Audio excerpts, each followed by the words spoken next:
In this video, we will explore one of the most essential and powerful concepts in both mathematics and programming called functions.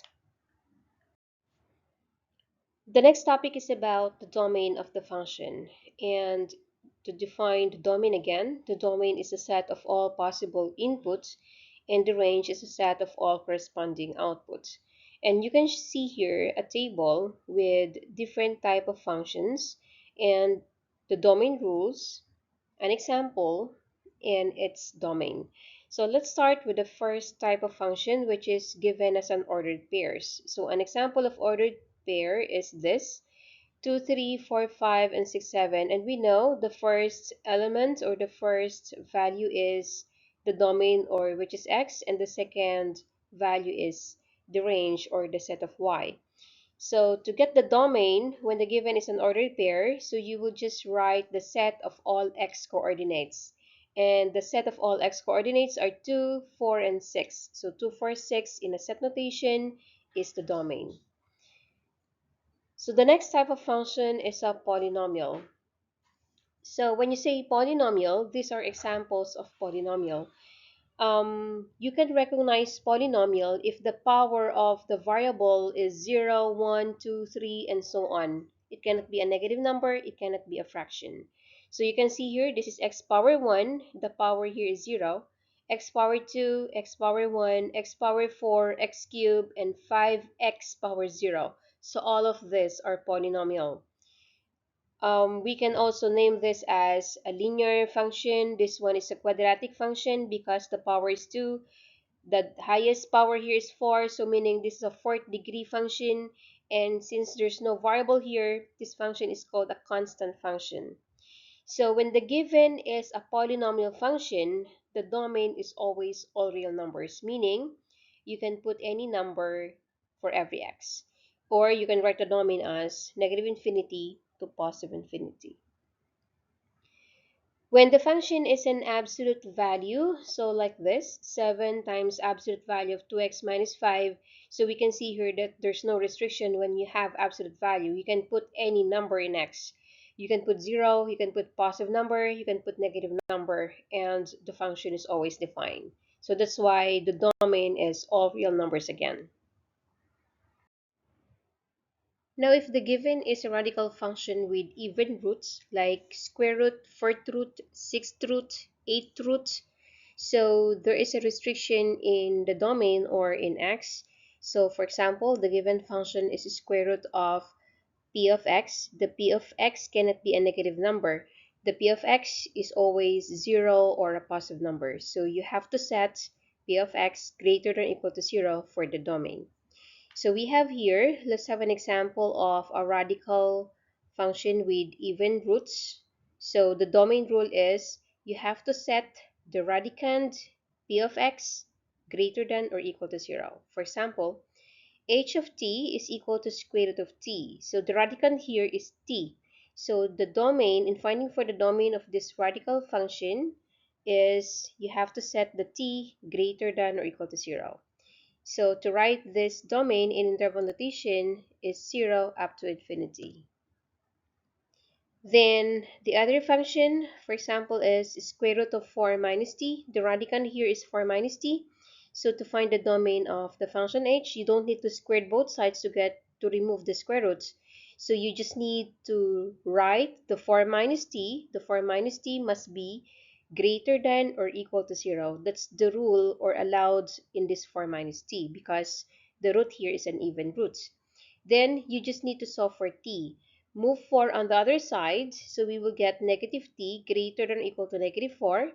And then multiplying or dividing both sides with negative number, since this is inequality, it should reverse the inequality symbol.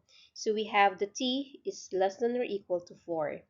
And when t is less than or equal to 4, meaning it's from negative infinity up to 4, where 4 is included.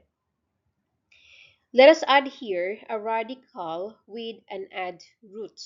So when the radical is an add root, like cube root of 4 minus t, as we know, when the root is an odd number, like cube root, fifth root, seventh root, The radicand can be any number. It can be positive, can be zero, can be a negative number. So it means to say there is no restriction when we have an add roots. So the domain is all real numbers, negative infinity to positive infinity.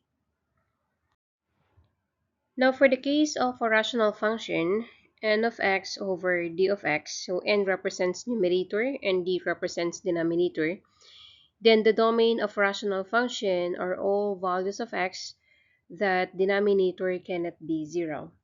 So as we know, when the given function is a polynomial, the domain is all real numbers. But if the polynomial is in the denominator, it means the denominator cannot be zero. So as we can see here, 3x, and x minus 4, they are polynomials. But if they were written as a fraction, then there is a restriction. And we have to apply the domain of a rational function. So the domain rule here is, so you have to check first the domain of the numerator, so what is allowed in the value of x in numerator, intersection with the domain of the denominator, but denominator cannot be zero. For example, we have a given function g of x which is equal to 3 over x. So 3 is a polynomial because it's a constant function and there is no restriction here, meaning the domain in numerator is all real numbers. And even x is a linear function and the domain is also real numbers. But then, since this x is in the denominator, this x cannot be zero because when the denominator is zero, the fraction is undefined. So it means, so we have to write that the domain x cannot be zero. And to write the domain in interval notation, so it's minus infinity to zero, union 0 to infinity, excluding the zero. And then when the given function is 3x divided by x minus 4, as you can see, 3x and x minus 4 are polynomials and their domain are all real numbers. But then, since this x minus 4 is in the denominator, take note denominator cannot be 0. So we can write that x minus 4 is not 0 or x is not equal to 4. So the domain is negative infinity to 4, union 4 to infinity. So excluding the 4. In this activity is about finding the domain of each function, and you can see here that there's a similarities in every given. So the first given function is the square root of x minus 1, so meaning you will apply the rule of square root here. For question number 2, since you have a polynomial in numerator which is 1 and square root of denominator, so you will apply the rule of the square roots and at the same time denominator cannot be 0. And for number 3, we have given a radical function, square root of x, then minus 1. So you will apply the rule of square root here. And then for this number 4, so the same function with square root of x minus 1, but written in the denominator. So first, you have to check the rule in this square root of x, meaning you will apply the rule of the square root.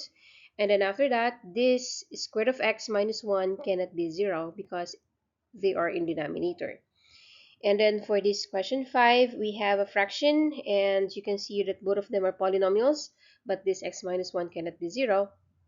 And then for number 6, we have the given function, which is equal to square root of x minus 1 over x minus 1. So we can see here that in numerator, there is restriction because numerator contains radical. So you will apply the domain of square root.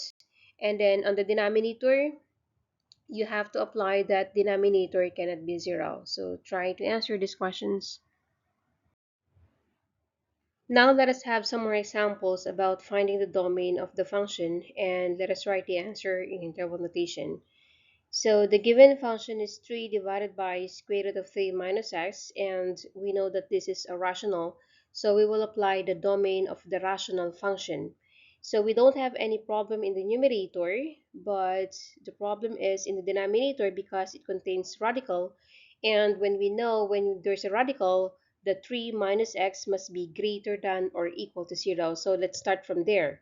So this 3 minus x must be greater or equal to 0, but then this square root of 3 minus x is in the denominator, and when we know if the denominator is 0, it's undefined. So meaning this should not equal 0. So we have to remove 0 in this inequality.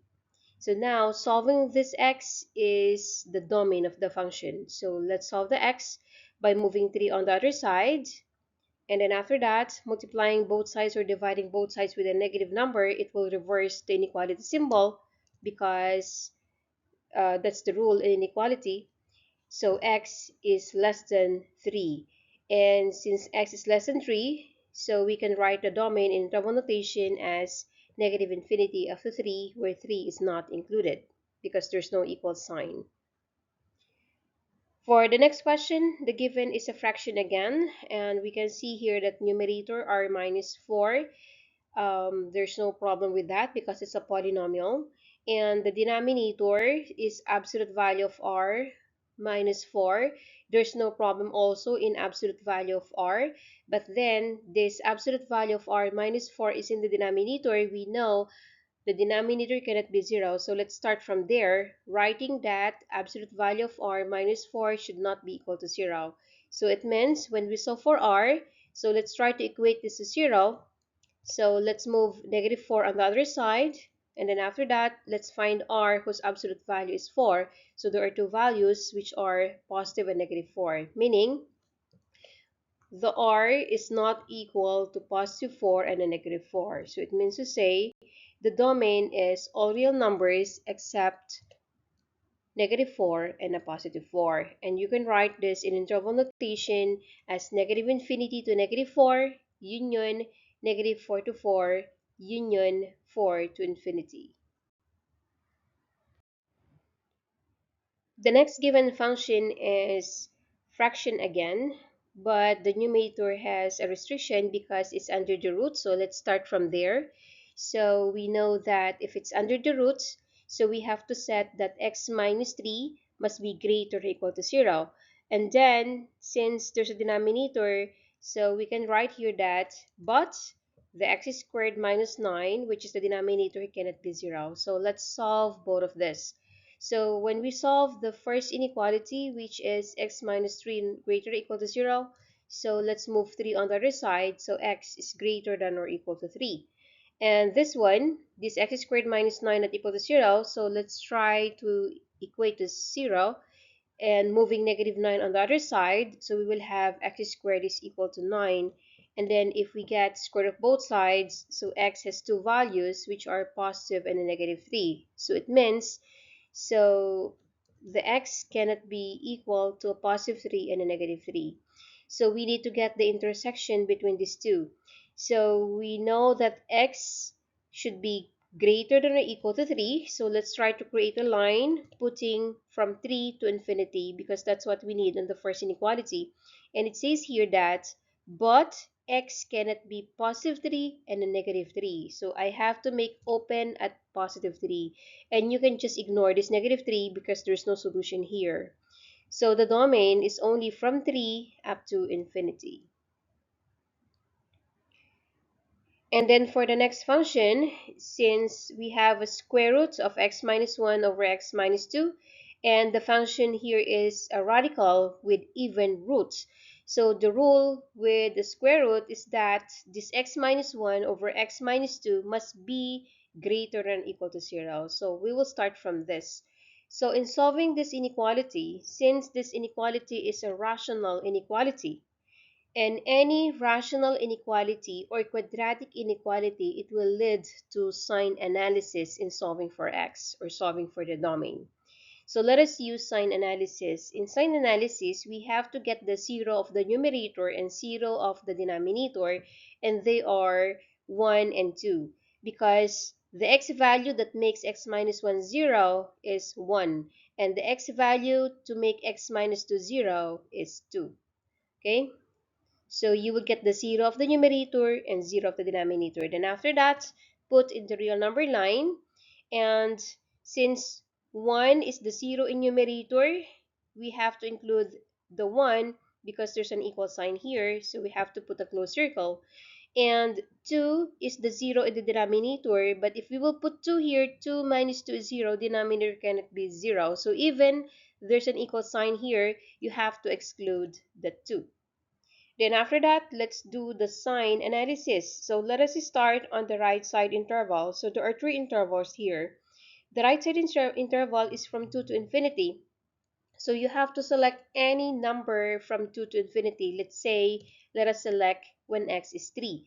So when x is 3, if we will put in this fraction, we will get 3 minus 1 over 3 minus 2. This fraction is a positive. So meaning the sign on this interval is a positive. And you will do the same on this middle interval and on the last interval. So choose any number here, then check the sign, choose any number here, and get the sign. So you can check the sign here is a negative and the sign on the last is a positive. So which one is the domain or which is the solution? So we need the fraction to be greater or equal to 0, meaning we have to choose the positive, and they are on this interval and that interval. So that's the domain. So the domain is from negative infinity to 1, including 1, union from 2 to infinity, not including 2. Now, this next activity is about finding the domain, and this is spot the error question. So we have two questions here: finding the domain of k of x in this given, and the next question is finding the domain of g in this given. So on the first question, so it is shown here rim solution, and this is the step 1 of rim, and this is the step 2, and this one is the step 3, and this is the step 4. So I want you to identify which steps has incorrect solution. So take note that the incorrect solution here can be 2 or more steps or 1 or more steps. And for the second question, so this is the step 1 and this is the step 2 and this one is the step 3 and this is the step 4. So I want you to identify which step has incorrect solution, and the incorrect steps could be 1 or more. So try to answer this. And for additional question for the domain, so answer these two questions. First question is, do the functions f of x equal to x squared minus 25 over x plus 5 and h of x equal to x minus 5 have the same domain? And I want you to explain your answer. So here, just to give you a hint, you can see here that you can factor x squared minus 25 to x minus 5 and x plus 5, and I think it will cancel out the denominator. So that's how what you can do in the function f, and the function h is x minus 5. So try to check the domain of the function f and check the domain of the function h if they are the same, so you can answer that question. And then for the second question, do the functions square root of x minus 2 and the function h, which is cube root of x minus 2, have the same domain? So what you can do here is apply the domain of square root here and apply the domain of the cube root here, and then check if they have the same domain and then explain your answer. For this topic is about operations of two functions and their domain. So operations are getting the sum, difference, product or multiplication, and a quotient or division. So in finding the sum or difference of two functions, you will just add the function f and the function g, and let d sub f as the domain of f and d sub g as the domain of g. So the domain of the sum and difference is given as domain of f intersection of domain of g. While if you have a product, the product of f times g, the domain of fg is equal to the domain of f intersection of the domain of g. It means to say, as you can see here, the domain of the sum, difference, and the product are all the same. It's the domain of f intersection with the domain of g. But it's different when you have a quotient or division or a rational function. So we have f of x divided by g of x, with g of x not equal to 0. So in finding the domain of a fraction, so domain of f over g is the domain of f, which is the numerator, intersection with the domain of g, which is the denominator, and you have to remove any x value that makes the denominator 0. So similar as finding the domain of the rational function. But this time you have to do it one by one because we have an operation which is a quotient. So first you have to find domain of f and then domain of g, and then remove all the x value that makes the denominator equal to 0. Now let us have an example in this operation of two functions and their domain. So the given is Let f and g be two functions defined as square root of 4 minus x, and the other one is square root of 3 plus x. So first, let us define or find the domain of the product f and g in interval notation. So let us write the rule in finding the domain of fg. So it's domain of f intersection with the domain of g. So let's find first the domain of f. So our f, or our function f, is square root of 4 minus x. And we will apply here the domain of a square root. So we know that 4 minus x must be greater than or equal to 0. And then solve for x. So moving for on the other side, we will get this. And then multiplying both sides or dividing both sides with a negative number, it will reverse inequality symbol. So x is less than or equal to 4. So next is find the domain of g. In the domain of g, we will do the same because it's also a square root. So we know that this 3 plus x must be greater than or equal to 0, and then solve for x by moving 3 on the other side. So we are now done with domain of f and the domain of g. So let us now get the intersection between them. So the intersection between these two intervals is from negative 3 up to positive 4. So you can verify that when you draw a real number line. And for the part B, so let's find the product of fg in simplest form by writing it in this form. So let's multiply the f and g. So we will rewrite the function f and the function g since they have the same square root. So we can multiply 4 minus x and 3 plus x on the same roots. So let's multiply in this way. And this is not yet the final answer because it is required here that the answer will be in this form, meaning we have to expand this. So multiplying this together, 4 times 3 is 12. 4 times positive x is 4x. Negative x times 3 is negative 3x. And negative x times x is a negative x squared. And then rewriting this in descending power like this form. So let's start with negative x squared. Then after that, combine this term, which is x, and then the last term is the constant term. So we are writing in this way. So this is the final answer. Now, the next example is the given function f is a fraction and the given function g is also a fraction. So first, let's find the domain of the fraction f over g. So let us write first the rule in finding the domain of the fraction. So domain of f intersect with the domain of g minus any x value such that g of x is equal to 0. So let's do this one by one. Let's start with the domain of f. So the domain of f, so since this is a fraction, and we know in a fraction denominator cannot be equal to 0, so we will start by putting x plus 2 not equal to 0, so x is not equal to negative 2. So that's the domain of f. Next, let's move to domain of g. In the domain of g, it's a fraction again, and there's no restriction again in numerator. So this x squared minus 4 should not be equal to 0 because denominator cannot be 0. And then x squared cannot be equal to 4. And then if you will get square root of both sides, the x values cannot be equal to negative 2 and a positive 2. So this is the domain of g. Now, the last step is we have to equate g of x to 0 and then exclude that because you should subtract that. So let's put g of x equal to 0. Okay, so this fraction, let's equate to 0. And we know this fraction is 0 only if the numerator is 0. So it's enough solving 1 plus x equal to 0 and x is equal to negative 1. And take note, we have to exclude this negative 1. Okay, so that's why the domain, the intersection is the intersection of domain of f with the domain of g and removing this negative 1. So the domain is all real numbers except negative 2 and a positive 2 and a negative 1. So this is the domain of f over g. So next is in letter B. So let us find f over g in simplest form. So first, so let us substitute what's the given function f and the given function g. Since we have a division of fraction, so the next here is we will multiply them. Multiply the numerator by the reciprocal of the denominator. So we flip this or we get the reciprocal.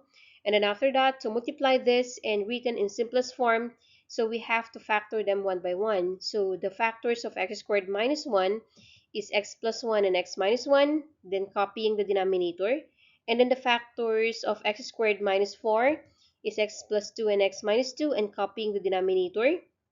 And then as we can see here, there's a common in numerator and denominator, which is x plus 1 and x plus 2. So we can cancel out the x plus 1 and cancel out the x plus 2. So we left with x minus 1 multiplied with x minus 2.